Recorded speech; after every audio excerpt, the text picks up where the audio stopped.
Hi, everyone. Welcome to the All Things Amyloid podcast, where we feature patients, caregivers, and clinicians who discuss amyloidosis, a rare and incurable disease.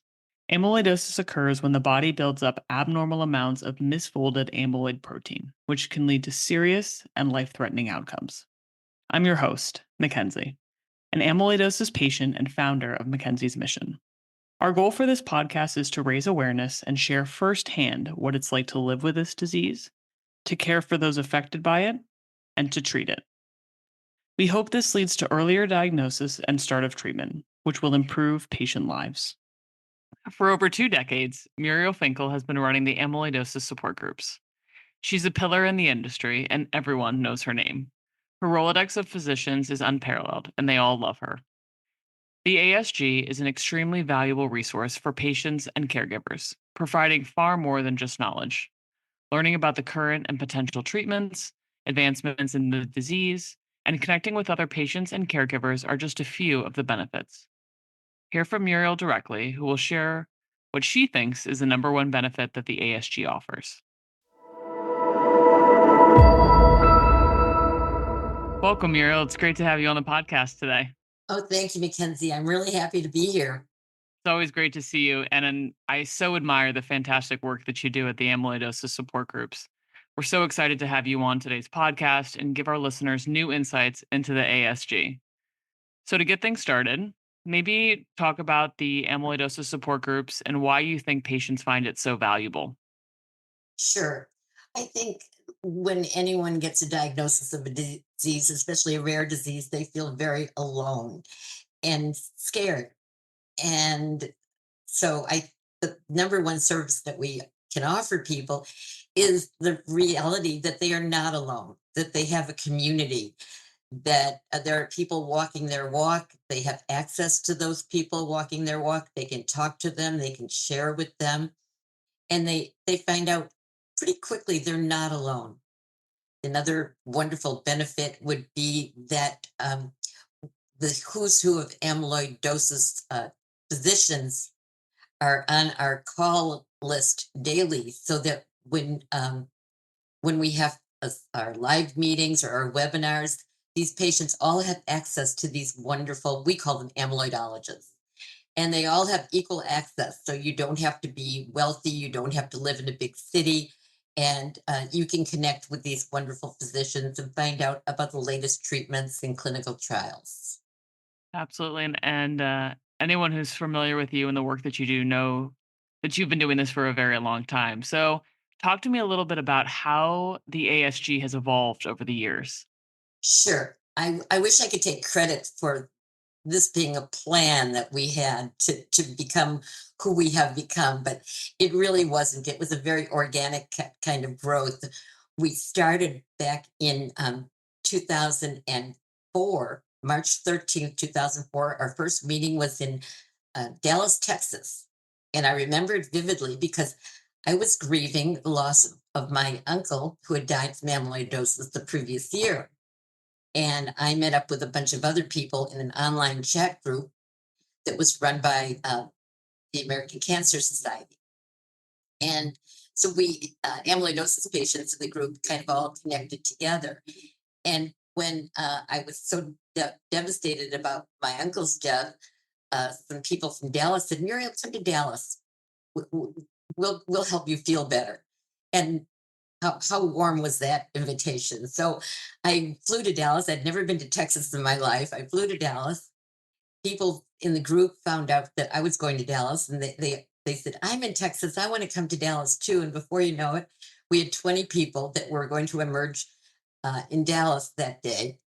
And so I catered a little event at a local hotel in Dallas for all of us, and we all got together, and it was extraordinary. And that day told me what I needed to know, that I had to keep on doing this. And the people in the group, the ACOR group, said, "Hey, I'm in San Francisco. I want you to do that there." And someone said, "I'm in LA. Let's do it here." And I'm in Kansas. And so, to make a long story short, prior to COVID, we were meeting in 30 cities throughout the United States. Amazing. I mean, I think that's a wonderful story, and just to understand the organic roots that this organization has is it's really powerful. It's a truly selfless act what you've done and you've created for our community.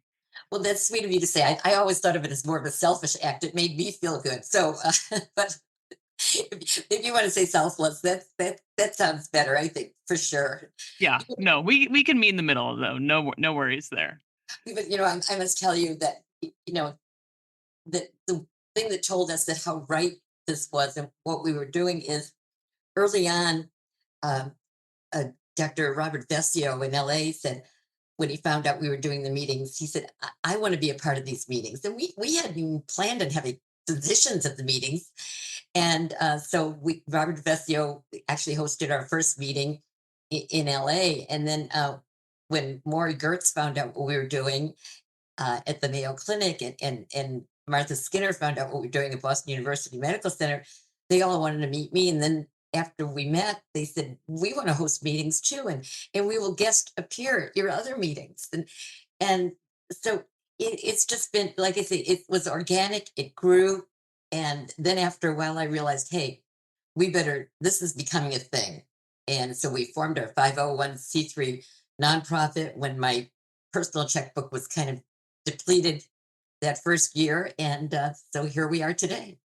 I love it. So maybe more of an observation on my part than a question, but you speak about these amyloidologists and they love you and the work that you do. And I'd love for you to kind of talk a little bit more about what it's like to kind of have them on call and have them participate in your meetings and your webinars and what that support is like for both you and what it does for patients. Well, we couldn't do it without them. And I have to give all the credit to Dr. Skinner and Dr. Vesio and Dr. Gertz. And when I we would want a physician for one of our meetings early on, Dr. Gertz would send an email to one of his hematologists, and he'd say, okay, Dr. Blank Blank, you've never done one of Muriel's meetings. It's time for you to do this one. And he made it like a rite of passage that all the doctors at Mayo had to do one of our meetings. He was extraordinary. And Dr. Skinner was the same way. I think, you ought to have this person at that meeting, or I think you ought to. So, and then it grew to other centers, Columbia University and Memorial Sloan Kettering, and I don't want to start naming them because I'm going to be in trouble. But it just grew so that we have wonderful physicians all over the United States who have guested at our meetings and present to our patients, and it's so wonderful. Like I said, the patients have access to all these wonderful, brilliant doctors, and they learn so much, and it's just been so wonderful. The feedback we get is extraordinary. Yeah, having attended some of these meetings and as a patient, obviously I've gotten to experience this and I couldn't agree more with what you're saying. And, I think particularly a tremendous benefit is for those patients who may live in a more rural area or don't necessarily have access to kind of an amyloidosisologist level physician, right? They maybe are cared and they don't have access to travel and they can't go to a center of excellence. So being able to hop on one of your webinars and speak to some of the brightest minds in amyloidosis is really priceless. They can learn new things and feedback and then bring them back to their physician who's treating them and kind of get a pseudo um, amyloidosisologist kind of level of care. I think it's just a priceless service, so to speak, that the ASG provides them. Mackenzie, you bring up a really important point, and that is, the only positive that came out of COVID was the webinars. We had never done webinars. They were always things that we saw other people doing. It wasn't even, anything that we had in our playbook that we were going to do. Yeah. And our special projects director, Bob Gibson, said to me in January 2020, or I think maybe it was February or something. He said, I think we ought to do a webinar. And I said, golly, how do we do that? And so he and Paula Schmidt took the reins on that. And And so I just kind of had to show up. I got to be the rock star and just show up, right? And so we invited the physicians, and it was such a success because, like as you said, we were able to reach every nook and cranny in the United States and Canada, and even across the pond. Our webinars have seen as many as 30 other countries tune in. I That's know, amazing. mind-boggling, It right? is. It's fantastic. I know, and our physicians, of course, love doing the webinars. They didn't Mhm. leave their bedroom or living room or wherever they were. And so that was great during COVID. And so naturally, because we could now reach people that we never could reach before in our meetings, we're continuing with the webinars. We're back to doing the live meetings. Will be in 20 cities, I think, this year. But the webinars are definitely going to keep on going for us. Yeah, I think it's just been a really wonderful addition to round out all of the wonderful work you do, and like you said, kind of reach every nook and cranny that otherwise would be very difficult to reach and educate. So you mentioned a little bit about kind of the team around you. We know that you're, the grand poobah and the the spokeswoman for the ASG, but you have this is a nationwide effort and there are definitely people around you. So I'd love to give you the opportunity to kind of highlight some of the members of your team and everyone in addition to you who make this happen. Oh, absolutely. Well, we actually have some people that have passed that were really important to us. Are actually those wonderful people that were in Dallas that invited me to come down. The Mhm. late LaDonna Stockstill and the late Maurice Price Jr. So I want to name them first because this probably never would have gotten started without them. Yeah. Okay, opening up their big Texas hearts to me. It was extraordinary. And then we have, like I said, Paula Schmidt, who's our executive director, and Patricia Gibson, who's our public policy liaison. And we have Joe Gibson, our secretary. And you hear the name Gibson a lot, right? Hmm. And then my wonderful husband, who's the treasurer. Okay, he keeps us honest. And my daughter Jennifer, who's a vice president, who does so much, but it's behind the scenes, so you don't see her. She wants to stay behind the scenes. She doesn't even have a Facebook account. That's how behind the scene. She doesn't have an Instagram. She doesn't have Twitter. She's not anywhere, but she does so much. And I can't even like tag her name or anything. It doesn't do any good. And Yeah. but she's extraordinary. And then I have another daughter, Audrey, who's very, very, very helpful to us, Audrey Finkel. And then I mentioned Bob Gibson. And so Beth Martin, we've got David Jennings. He's extraordinary. He helps out so much when we do our awareness things at ASH or things like that when we have a table and we're spreading awareness. Karen McDermott is our newest kid on the block. She's so helpful. Kay Rowley and John Matheson and Beth Martin. And so thank you for giving me a minute to give them all the credit. 'Cause I don't think, you know, I don't think I mentioned their names enough. I really don't. Yeah, no, I think it's really important, and I certainly believe that I speak for all amyloidosis patients who just are so grateful to all of them and your team and all the work that you do for this community. It really is a very special um, place, and you almost feel fortunate to have amyloidosis, compared to another disease, because I know there's a lot of support out there for us, and that's a large Yeah. to you and your team. That's what I always tell people. A lousy disease, but if you had to get one, we've got the best doctors and they're extraordinary. I do want to mention another doctor who was so important to us. We lost her to COVID, the late Janice Weissman. She was a neurologist at Boston University and then at NYU, I believe. And she was so helpful to us. I would say, I need you at such and such meeting, and it would be in Denver, Colorado, and she was in Boston, and she'd fly out. She was extraordinary.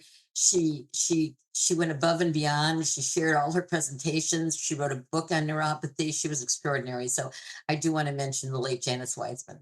Of course, I appreciate that. I think it, and I'm sure there's even more names out there and just countless people who have been dedicated to this Yeah, community. no, So it just brings up the late David Selden at Boston University. No, I could, exactly. yeah, I could go on forever, right? Needless to say, we're grateful for everyone, even if Right. we may have glossed over your name at this point. But yeah, it's a wonderful community that you've created for us.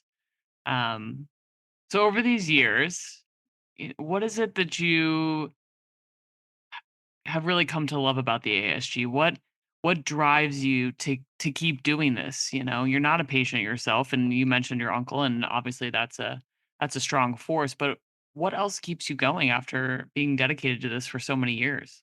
It's so easy because it's so necessary. It's just I don't consider it work.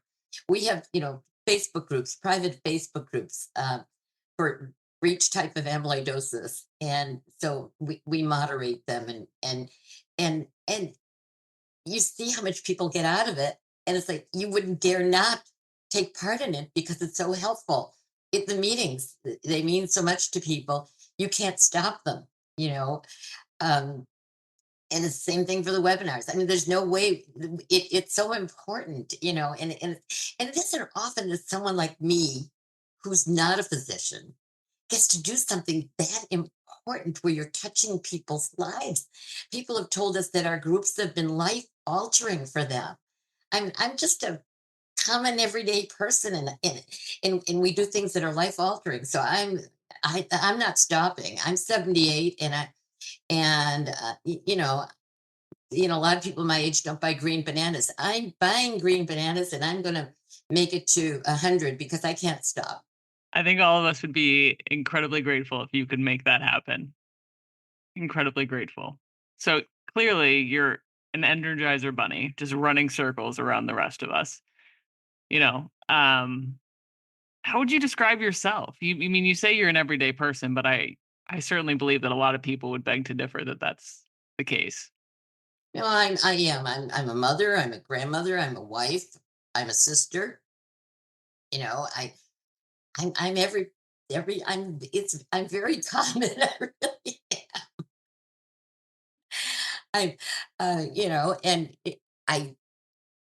I love what I do, and how often does someone love what they do that much where they just, every day is an adventure, and every day is something new and different. Yeah, there's a lot of value in that, certainly. So to wrap things up, of Oh, and I do want to mention one thing, course, that is, I mentioned the people are, at ASG, the people that I've met, at you, of course, your mother, all the people at the other advocacy organizations, at ARC, at the Amyloidosis Foundation, at the Amyloidosis Alliance. I mean, these people, I'm not the only one doing this. There are so many people out there doing this, and they're extraordinary.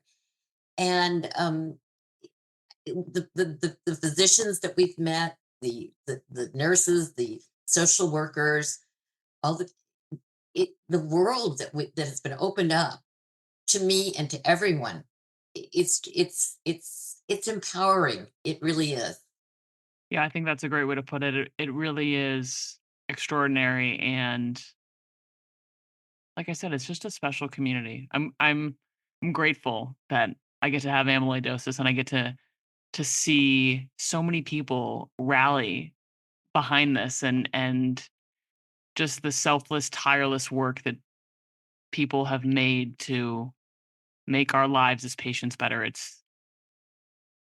There's it's difficult to put into words kind of how grateful I know I am, and I'm sure a lot of patients are for all these organizations and all the physicians who dedicate their time. It's just like I said, it's a really special place. So to close, looking forward, where do you see the ASG? Say, 5, 10 years from now. Well, I want to find a younger person everyone needs sort of an exit strategy. I realize that I told you I want to make it till I'm 98 or 100, but Mhm. reality is maybe I won't. So I want to find someone who is willing to, to take over the reins, because this has to keep going. I Yeah, mean, I don't see a cure in the near future. This has to keep going. yeah, So I definitely, if there's anyone out there, young people, we're all volunteers and no big money in this, okay? But definitely not. but if there's, anyone wants to, get on airplanes and run and do meetings, and moderate Facebook groups, and help run webinars, they should just let me know. Absolutely. So, again, anyone out there listening who's interested in taking on filling these big shoes, please do reach out to Muriel. So, thank you again, Muriel. It's been an absolute pleasure to have you on the podcast today, and I'm sure this will be an enjoyable episode for all of our listeners out there. No, it's been fun. I've really enjoyed it, Mackenzie. Thank you so much. And thank you for everything you're doing. Of course. Mackenzie's Mission, Amyloidosis Speakers Bureau. Wow. Yeah, no, it's like we said, it's a special community, and I know as a patient, I'm so appreciative to have the support and just find so much comfort and value going through this journey to have the amyloidosis support groups. And as I've mentioned, I'm sure I speak for all those patients out there in expressing my gratitude for you. You really are just a priceless treasure to us all in this community. So thank you again. It's always a pleasure. It's great to have you. Thank you. Thank you for listening to the All Things Amyloid podcast. If you find our podcast informative, please follow and share it with others. If you want to learn more about the work we're doing at Mackenzie's Mission, please visit mm713.org. We'd also like to thank AstraZeneca Pharmaceuticals, Alexion Pharmaceuticals, Alnylam Pharmaceuticals, and Bridge Biopharma for their sponsorship to help raise awareness about amyloidosis. We hope you stay tuned for future episode drops. Thanks for listening.